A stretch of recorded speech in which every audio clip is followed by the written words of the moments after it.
Y'all, listen, because what Jay-Z just pulled off is something the music industry has never witnessed before, and I am not exaggerating even a little bit. Jay-Z did not just announce a concert. Jay-Z did not simply add a date or two to some tour calendar and call it a day. No, Jay-Z looked at the entire live music business, looked at the demand, looked at the numbers coming out of New York, and said run it back. Again, and again, and again. We are talking about a man who just completed a historic 3-night takeover of Yankee Stadium.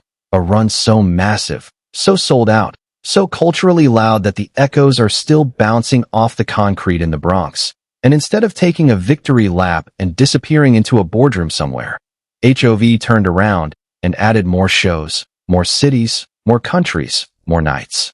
And here is the part that should genuinely concern every other artist watching this unfold. The demand is still not satisfied, not even close.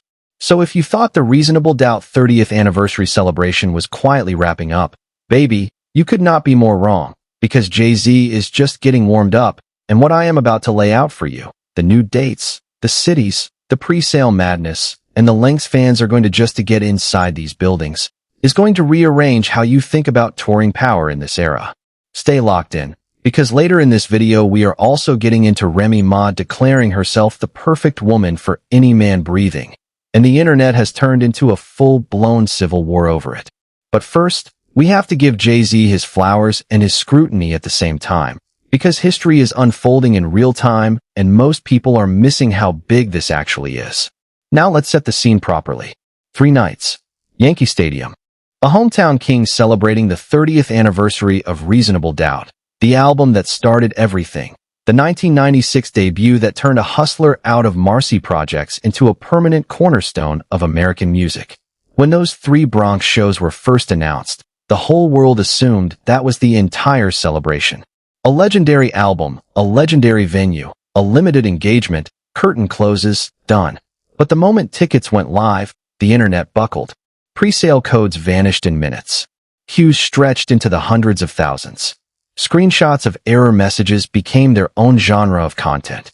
And when the smoke cleared, 3 stadium nights in the Bronx were completely gone, swallowed whole by a fan base that now spans 3 generations. And the shows themselves? Movies. Absolute movies. The set list stretched across 30 years of hits. The production had people standing there with their mouths open. And the reviews coming from fans walking out of that stadium were not normal reviews. People were calling it a spiritual experience. People were calling it the greatest hip-hop show ever staged in New York City. And right here is where the story flips from a celebration into a straight-up phenomenon, because the noise coming out of those 3 nights was so loud, so relentless, that it forced a decision that almost never happens at this level of the game. Jay-Z and his team looked at the overflow demand, looked at entire markets screaming for dates, and made the call. The celebration is going global. So here is exactly what is on the board now, and I need y'all to really absorb the scale of it. Jay-Z has added a second show in London. He has added a second show in Los Angeles. And he has planted a flag in Paris. Let me walk you through it city by city, because the details matter. First up, London. Jay-Z is set to perform at Tottenham Hotspur Stadium on September 4th and September 5th. And I have to pause right here, y'all, because this story had a moment that had the entire timeline laughing. Word of these London dates started spreading, and somewhere along the way, poor Tottenham Hotspur Stadium got its name absolutely butchered on air. It came out sounding like Tatum Tottenham. The whole room cracked up, and one of the folks on the mic had to be honest and say, "Look, you went to the wrong person for a pronunciation correction, because none of us know either." And listen, that is the kind of beautifully unscripted moment that tells you something real. Everybody is so locked in on Jay-Z right now that the news is outrunning the broadcast. The dates are moving faster than the tongue can keep up. But make no mistake, the venue itself is no joke. Tottenham Hotspur Stadium is one of the most technologically advanced arenas in Europe, a place built for massive spectacles. And Jay-Z filling it for 2 nights tells you exactly what kind of demand is sitting in the United Kingdom. Then you cross over to Paris. September 10th.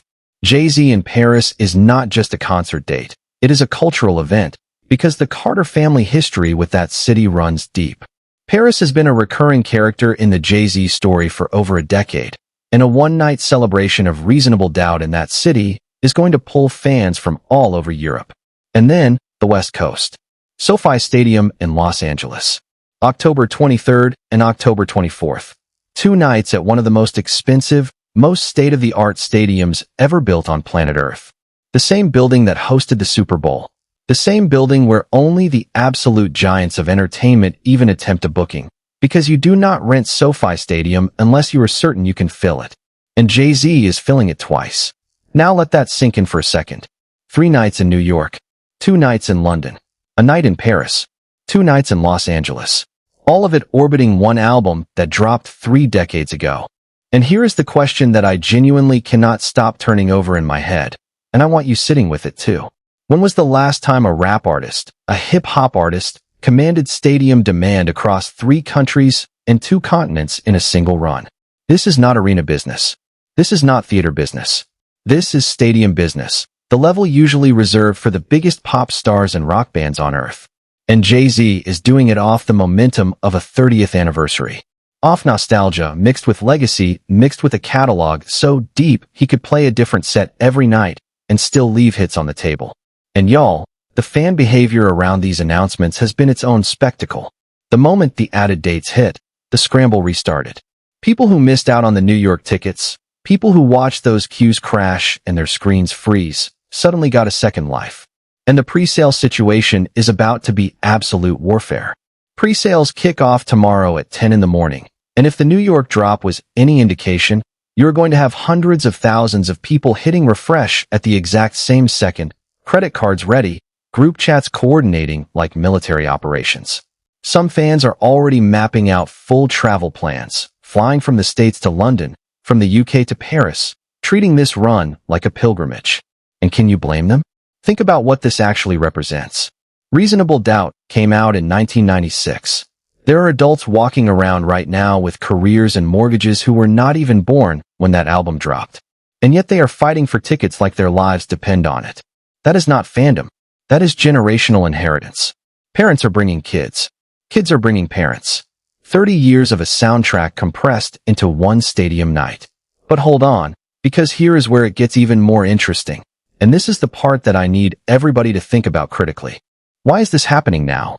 Why is Jay-Z, a man who could comfortably sit back and count business ventures for the rest of his life, suddenly staging one of the most aggressive live runs of his entire career? Because understand something. Jay-Z does not need this money. Jay-Z does not need this validation. This is a man whose wealth and influence have been measured in billions for years now.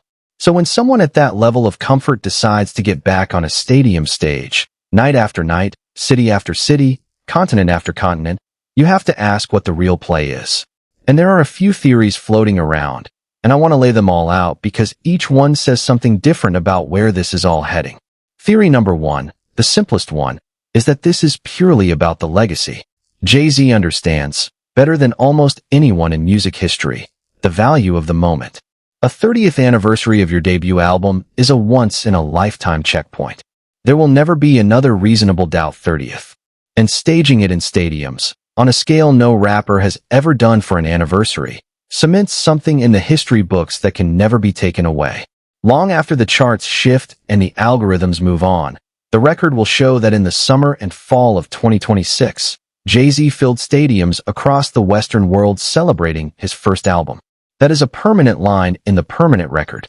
Theory number 2 is a little more strategic, and honestly, it is the one I lean toward. This run is a proof of concept. Jay-Z is not just celebrating the past.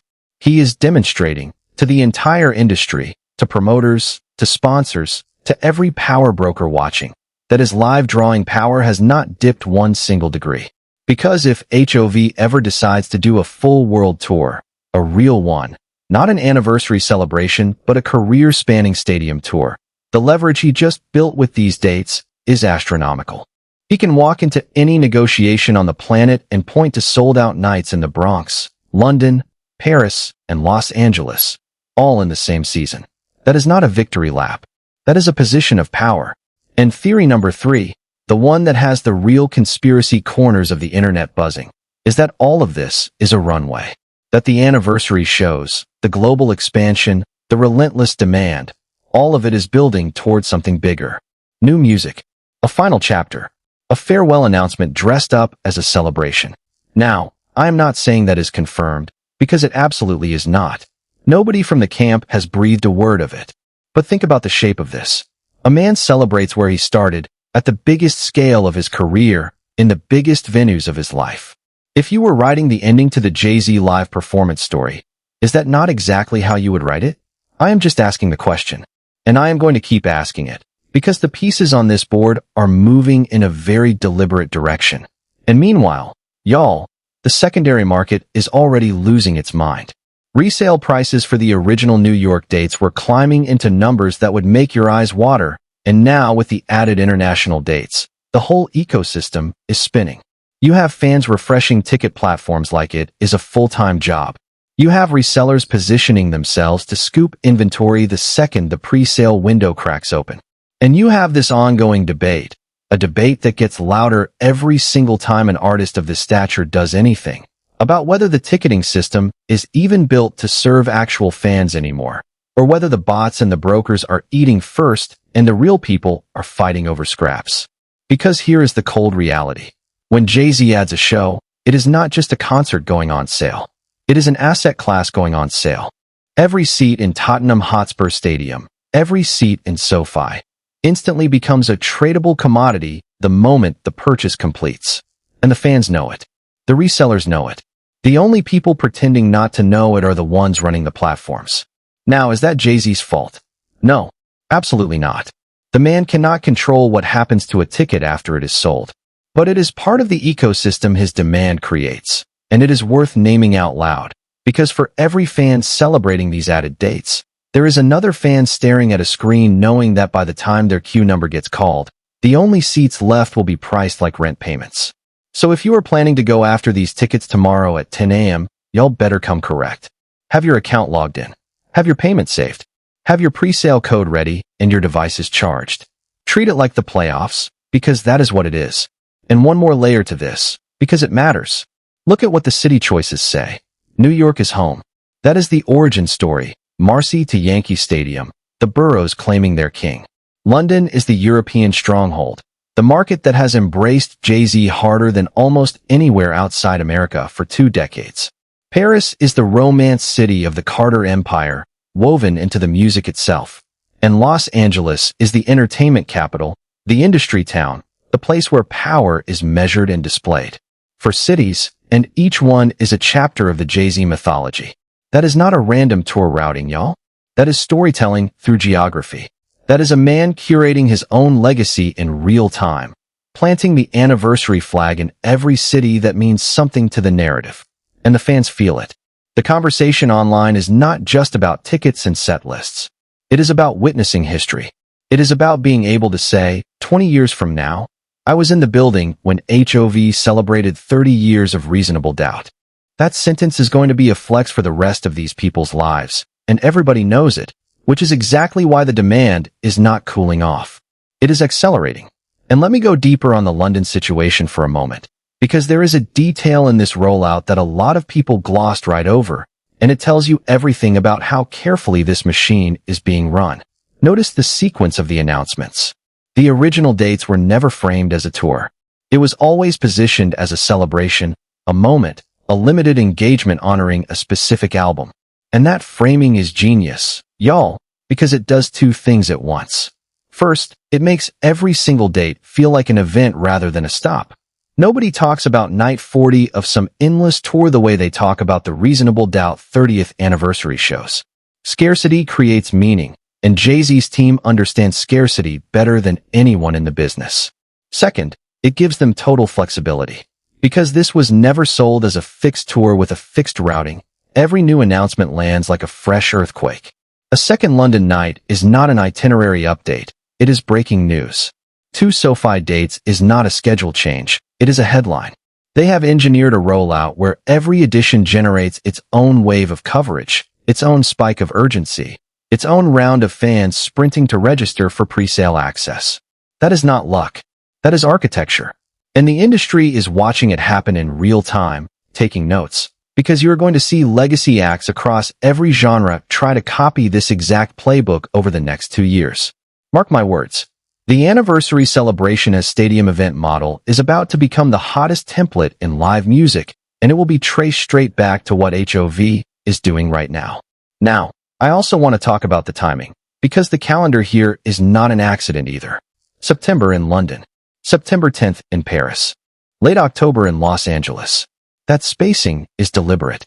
It gives each market its own runway, its own pre-sale cycle, its own moment to dominate the local conversation. London gets September to itself. Paris gets its one magical night in the middle of the month like a jewel between the bigger stops. And then, just when Europe is exhaling, the focus swings back across the Atlantic to Los Angeles for the October finale. It is a rolling wave of attention, and it means that from now through the end of October, Jay-Z never leaves the news cycle. Every few weeks, there is a fresh pre-sale, a fresh sellout, a fresh batch of fan videos and reviews and resale market drama. Sustained visibility without ever looking oversaturated. And y'all, this is the part where I remind you that behind the performer is one of the sharpest business minds entertainment has ever produced. The man on that stage is the product, but he is also the executive. Every one of these decisions has his fingerprints on it twice. Meanwhile, back to the Remy Ma side of this episode, because I want to unpack one more layer of that conversation that deserves real attention. The most interesting moment in that whole studio exchange, to me, was not the sports knowledge or the seasoning kit, or even the gun debate. It was the question underneath the question. When Remy Ma laid out everything she brings to a relationship, what she was really doing, whether she intended to or not, was challenging the entire premise of how we talk about partnership value. For generations, the script in these conversations has been one-directional. What does the woman bring? What does she cook? How does she show up? And here comes Remy Ma, and instead of pushing back against that framing, she picked it up and weaponized it. She said, "Fine, you want a resume? Here is a resume that nobody on the other side of the table can match." And that is why the pushback in the room was so flustered, y'all. Because the man who said that is not soft, he was not actually criticizing her. He was short-circuiting. He was confronted with a woman whose competence left no room for the traditional dynamic, and his brain did not know where to file it. And I saw that exact same short circuit happening all over the comment sections. Men praising her one sentence, and then revealing their discomfort the next. Women celebrating her one post, and then questioning whether that is a standard any of us should be chasing in the next. It is a mirror, that clip. Whatever you bring to it, it reflects right back at you. And that is the mark of a genuinely great conversation starter. Remy Ma did not give the internet an answer. She gave the internet a mirror, and everybody is arguing with their own reflection. And y'all, let me paint the picture of what these nights are actually going to look like, because for the people lucky enough to be inside those buildings, this is going to be unlike anything else on the concert calendar this year. Think about the setlist problem Jay-Z gets to have. 30 years of records. Anthems that entire weddings are built around. Deep cuts that the Day One fans have been begging to hear live for 2 decades. And at the center of it, the Reasonable Doubt material, performed by the only man on earth who can tell those stories firsthand, in stadiums full of people who have lived whole lives with those songs as the soundtrack. The crowd at these shows is going to be its own show. You are going to have 50-year-olds who bought the CD in '96 standing next to 20-year-olds who found the album through a sample, all of them rapping every word. The fan footage coming out of New York already proved it. Grown men crying. Entire sections moving as one organism. Strangers hugging strangers. That is the energy that is about to land in London, Paris, and Los Angeles. And honestly, the buildings better be ready, because the Bronx crowd set a bar that is going to be very hard to clear. And if the international fans bring even half of that intensity, we are going to be talking about this run for years. And the reviews from each city are going to fuel the frenzy for the next one, which means the demand curve is only pointing upward from here. Now, just when you think this episode is peaked, we have to pivot, because while Jay-Z is out here redrawing the boundaries of what a legacy act can do, Remy Ma just stepped to a microphone and detonated one of the most debated relationship conversations of the entire summer. And y'all, I need you to buckle in, because what Remy Ma said started as a lighthearted little interview moment and has now become a full-scale battleground. So here's what happened. Remy Ma sat down for a conversation, and the host mentioned that people have been saying she is in her soft girl era right now. And Remy Ma did not run from it. Remy Ma did not get cute or coy about it. Remy Ma leaned all the way in and said, "I love it here." And then she started painting the picture of what this era actually looks like. She said the soft girl shows up on time with curls in her hair. She showed off her outfit, a little floral romper, and y'all, the whole conversation was warm and funny and full of that Remy charm. And then came the line that sent the internet into a tailspin. Remy Ma said, and I am paraphrasing the energy here, that she is basically the perfect girl for a man. And then she did not just leave it there. Oh no. Remy Ma pulled out receipts. Remy Ma started building a case, point by point, like a lawyer who came to court with a briefcase full of evidence. First piece of evidence, sports. Remy Ma said she watches football. She watches basketball. She watches boxing. She watches baseball. And not just casually, y'all. She made it very clear that she is locked in. She knows the coaches. She knows the rosters. She knows who is getting traded. She knows when the draft is happening. Remy Ma is not the woman asking what a first down is during the Super Bowl.